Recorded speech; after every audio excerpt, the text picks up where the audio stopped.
Camilla has grown increasingly reckless, not only in her role as queen beside Charles, but also in the way she allows her own family to step into corners of the British monarchy once thought untouchable. For years, her presence has been a thorn in the side of many royals, especially Princess Anne and Prince William. Yet as her influence solidifies, so too does her arrogance. And this time it wasn't Camilla herself who made waves, but rather her daughter, Laura, who has become the center of a scandal shaking the royal establishment. In what was believed to be a private conversation, but one that eventually leaked to the public. Laura Parker Bowles reportedly made remarks that were nothing short of insulting toward Princess Anne, the proud, unyielding woman who has always stood fiercely loyal to the legacy of her late mother, Queen Elizabeth II. It was more than an act of disrespect. It was a direct slap in the face to the already fragile ties between Camilla's family and the rest of the royal family. Prince William's reaction, insiders claim, was nothing less than furious.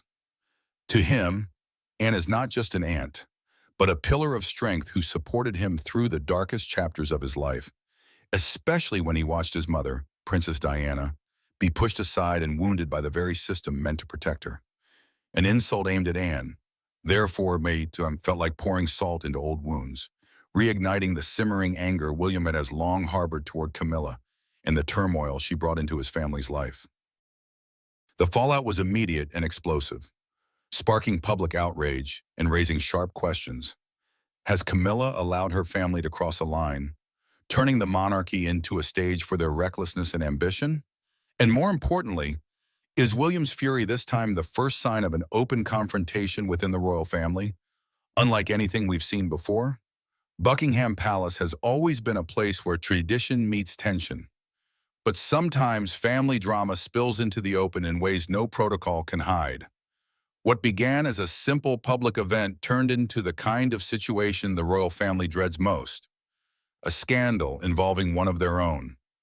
The spark came from Laura Lopes, Camilla's daughter, whose sharp remark directed at Princess Anne cut deeper than anyone expected. Laura Lopes has often been kept on the edges of royal life.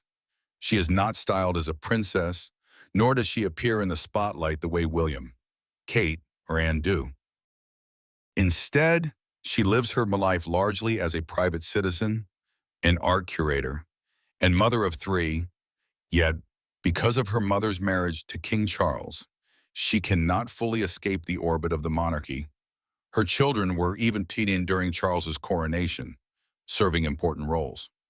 This connection means that whenever Laura does step into royal spaces, her words carry a weight she may not always intend. The event in question was a gathering at Windsor Castle, marking one of the Princess Royal's many charity milestones.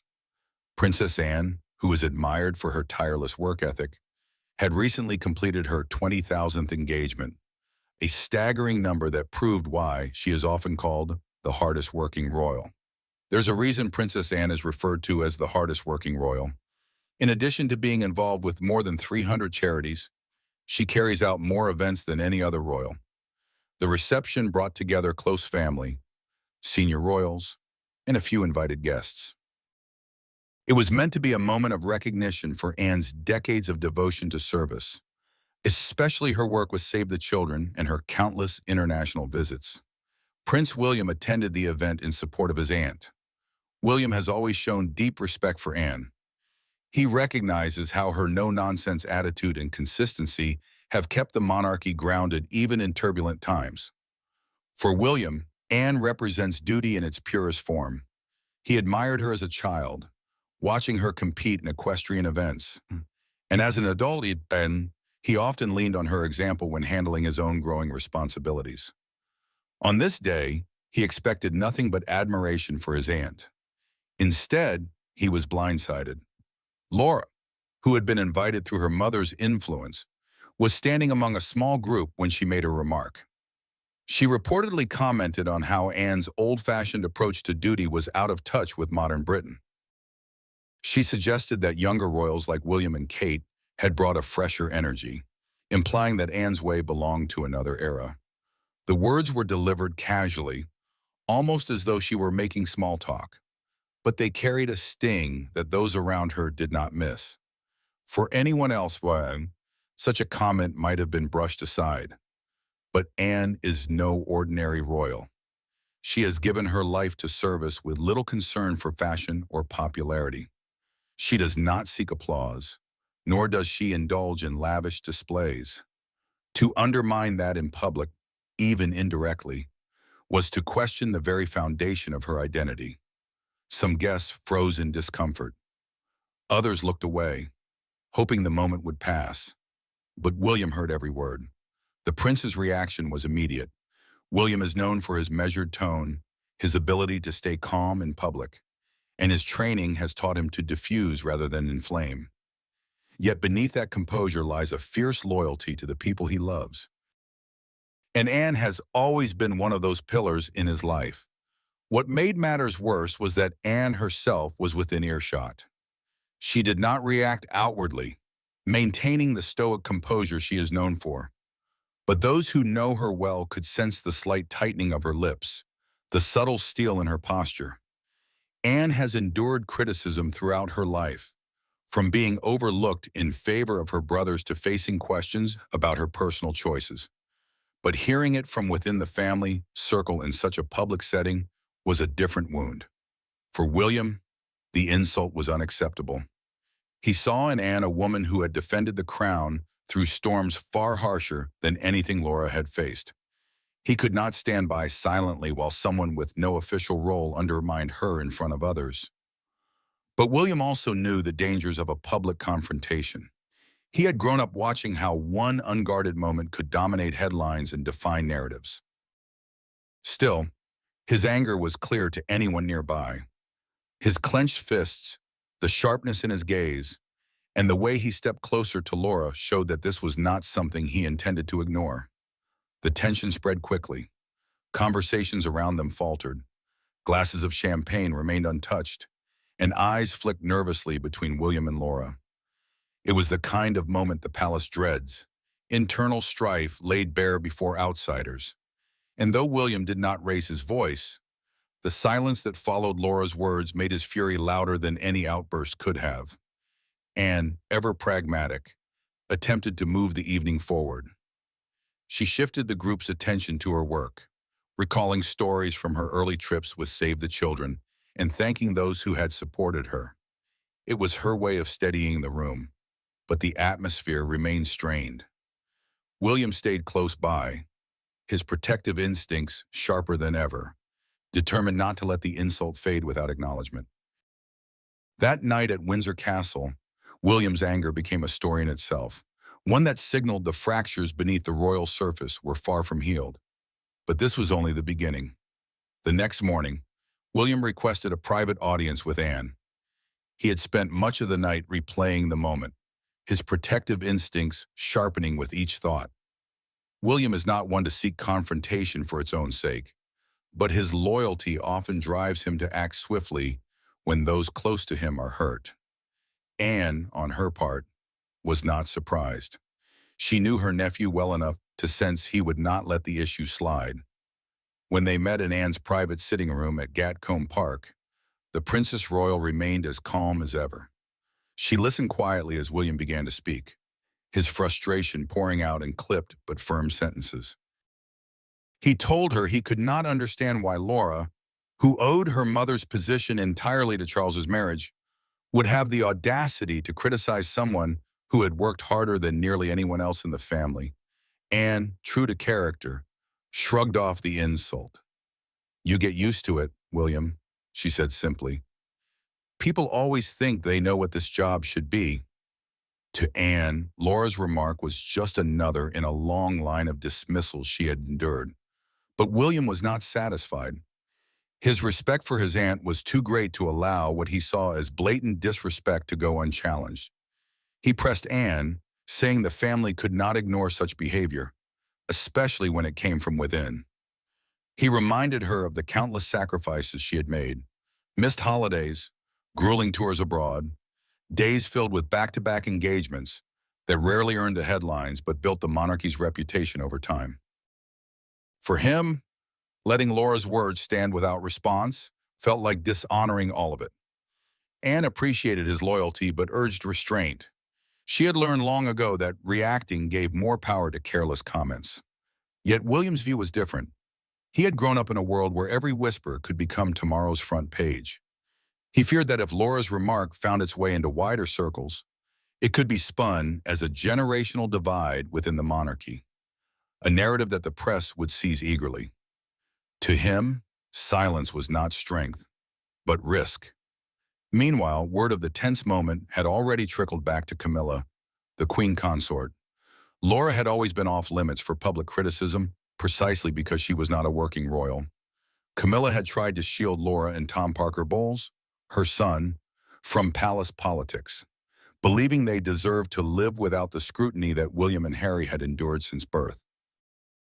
But Camilla also knew her daughter could be outspoken at times to her own detriment. When Camilla heard about William's visible anger, she bristled. She saw it as an overreaction, one that risked inflaming tensions unnecessarily. This placed Charles in a delicate position, and as king, his duty was to hold the family together.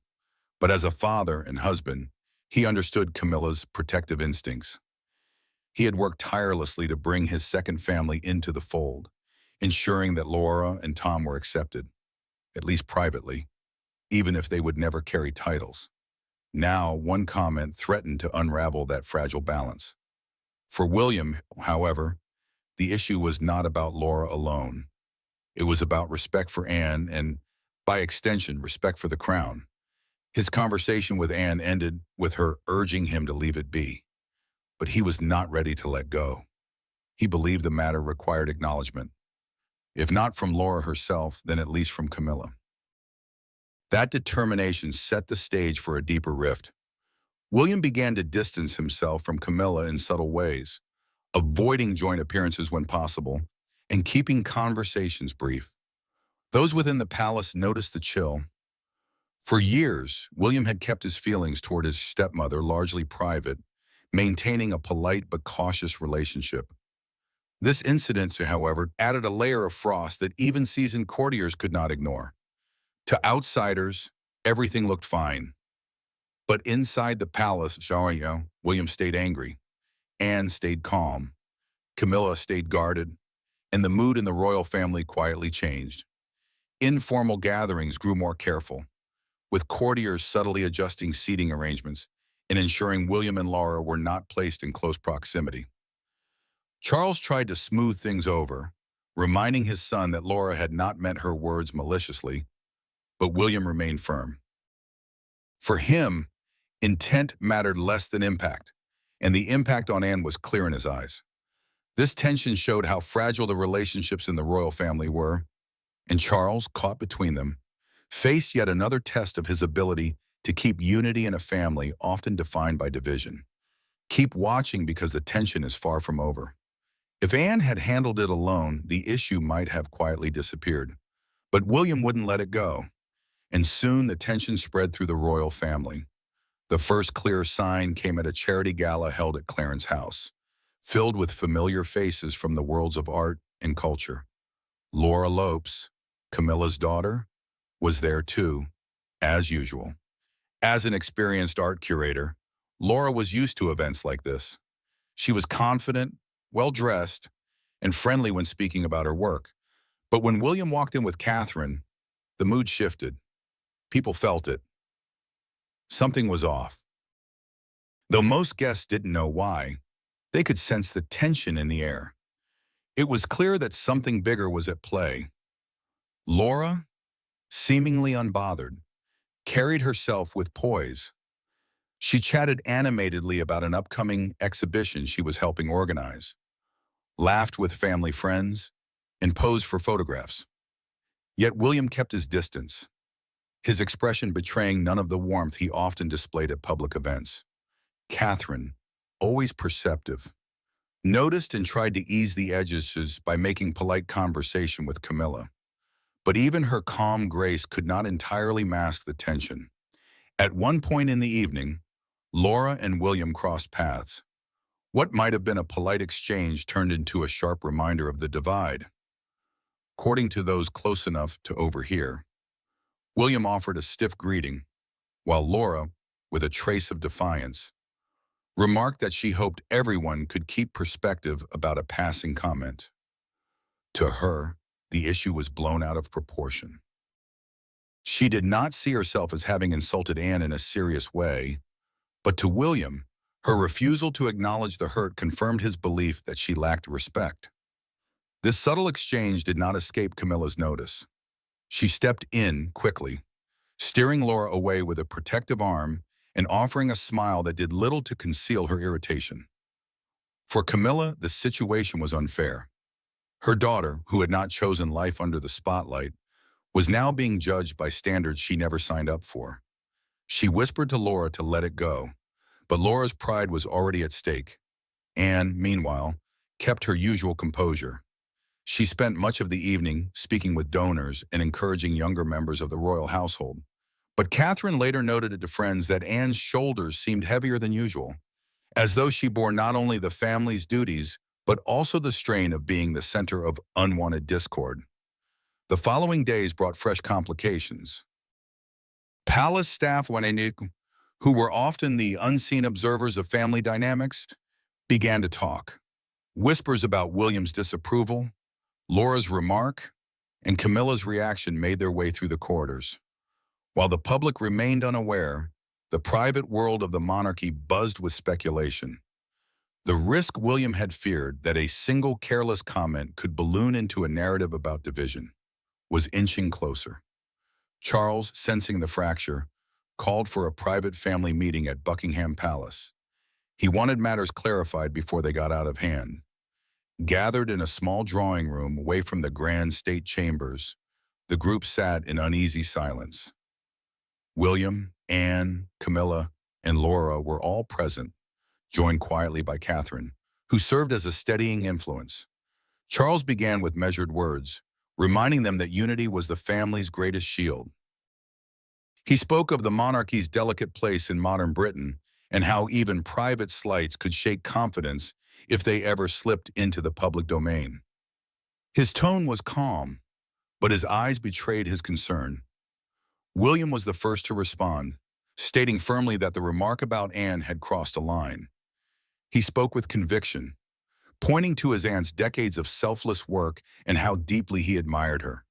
His words carried weight, for everyone in the room knew how much William valued Anne's example. Laura, however, did not retreat. She insisted she had not meant to cause offense and that her words were taken too seriously. She explained that she had been speaking casually, not intending a personal attack. To her, it was baffling that such a remark could cause so much disruption. Anne intervened, trying to bring balance. She acknowledged the sting of the comment, but urged everyone not to let it escalate further. Her voice was steady, reflecting the same resilience she had shown throughout her life. Yet even her attempt at calm could not erase the charged atmosphere. Camilla then spoke, her voice tinged with frustration. She reminded William that her children had deliberately avoided public roles precisely to prevent this kind of scrutiny. She argued that dragging Laura into palace disputes was unfair, considering she had her own life and career outside the crown. But William pushed back, saying that once remarks were made within the family circle, they held weight regardless of titles or roles. The meeting ended without full resolution. Charles, though he urged reconciliation, could not force agreement. Anne left quietly, as she always did, returning to her work with the unshakable steadiness that defined her. William departed, still dissatisfied, feeling his point had not been truly acknowledged. Laura and Camilla, for their part, left feeling protective and defensive, convinced that Laura had been unfairly singled out. What lingered after that gathering was a deeper divide, subtle but real. The public saw smiles and ceremony, but behind the palace walls, trust had frayed. For William, the issue had grown into a question of principle. For Camilla and Laura, it was about defending their family's dignity. And for Anne, it was yet another burden carried silently as she pressed forward with her duties. The seeds of conflict had been planted, and though not visible to the outside world, they were beginning to take root in the private soil of the monarchy. What followed would test the family even more. As weeks passed, the disagreement between William and Camilla's daughter did not fade, but instead grew into an unspoken barrier at family gatherings. On the surface, everything seemed polished. Smiles were offered to the cameras, hands were shaken, and speeches were made with the usual formality. But beneath it all, the tension remained. And everyone in the household knew it. William continued to feel that Anne had been treated unfairly. His admiration for her went beyond family loyalty. He saw her as the model of duty. Anne's decades of service, carried out with little denying for attention, had always impressed him. Unlike others who sometimes sought recognition, Anne worked because it was expected, because she believed in it. To William, dismissing her efforts with a thoughtless remark was an insult to everything the monarchy tried to stand for. Anne herself tried to move forward without fuss. She attended her engagements, met with charities, and spent long hours with her horses at Gatcombe Park. If she carried hurt from Laura's words, she did not show it. But those who knew her best noticed small signs: a firmer set to her jaw, a briefer tone in private conversations, a willingness to leave gatherings earlier than usual. These were not dramatic reactions, but they suggested the remark had lodged deeper than she admitted. Meanwhile, Laura remained firm in her view. She believed she had been misunderstood and unfairly judged. Her life had always been carefully kept outside of the royal sphere, yet she found herself pulled into its politics. At exhibitions and cultural events, whispers about her tension with William began to surface. Friends asked careful questions, and though she brushed them off, the embarrassment stung. For someone who had built a career on art and curation, not family drama, this was an unwelcome shadow. Camilla grew increasingly protective. As queen consort, she had worked hard to find her place within the royal structure, balancing her new role with her loyalty to her children. Seeing Laura caught in this Spanish storm stirred an instinct in her to shield her daughter from criticism. She confided in Charles often, reminding him that Laura and Tom had never asked to be part of palace politics. Charles listened, but he also recognized William's perspective. He knew how much Anne meant to his son, and he understood why William felt compelled to defend her. This left Charles in the difficult position of mediator. He invited William to Windsor Castle one afternoon for a private conversation. Over tea, he reminded his son that leadership required not only firmness, but also flexibility. He praised William's loyalty to Anne, but urged him to consider whether pressing the issue further would only deepen divisions. William listened respectfully, but his jaw tightened as his father spoke. He was willing to hear Charles's advice, yet he remained unconvinced that silence was the right path. In the weeks that followed, small efforts were made to mend the divide. Catherine extended invitations to Laura for gallery viewings and charity dinners, trying to create space for reconciliation. Anne, ever pragmatic, agreed to attend events where Laura would be present, showing no outward sign of grievance. But beneath the surface, the lines had already been drawn. William's coolness toward Laura lingered, and Laura's pride kept her from offering the acknowledgement he sought. The public, as always, remained unaware of the details. They saw the royal family carrying out their duties, presenting a united front. But palace staff knew differently. Seating charts were carefully arranged, schedules subtly altered, and briefings meticulously planned to avoid unwanted encounters. The smooth face of monarchy was maintained, but it came at the cost of constant quiet adjustments behind the scenes. The deeper question became one of precedent. If Laura's remark could stir such a reaction, what did it say about the fragile ties that held the family together? William's anger had revealed just how protective he was of Anne, while Camilla's defense of Laura showed the limits of blending two families into one. For Anne, it was another chapter in a life defined by service and endurance, where even within her own family, her work was sometimes undervalued. In the end, no grand resolution came. There were no public apologies, no dramatic reconciliations. Instead, the situation settled into a kind of uneasy truce. William continued to stand close to Anne, watching over her with the same loyalty that had first driven him to act. Laura carried on with her career, focusing on art rather than family politics, but aware that her relationship with William would never be fully repaired. Camilla remained protective, Charles remained the peacemaker, and Anne carried on just as she always had. The insult that began with a passing remark had grown into something larger, not because of its words alone, but because of what they represented: respect, loyalty, pride, and the fragile balance of a family under constant scrutiny. And while the cameras never caught it, those who lived within the palace walls knew that one evening's comment had left a mark that would not easily fade.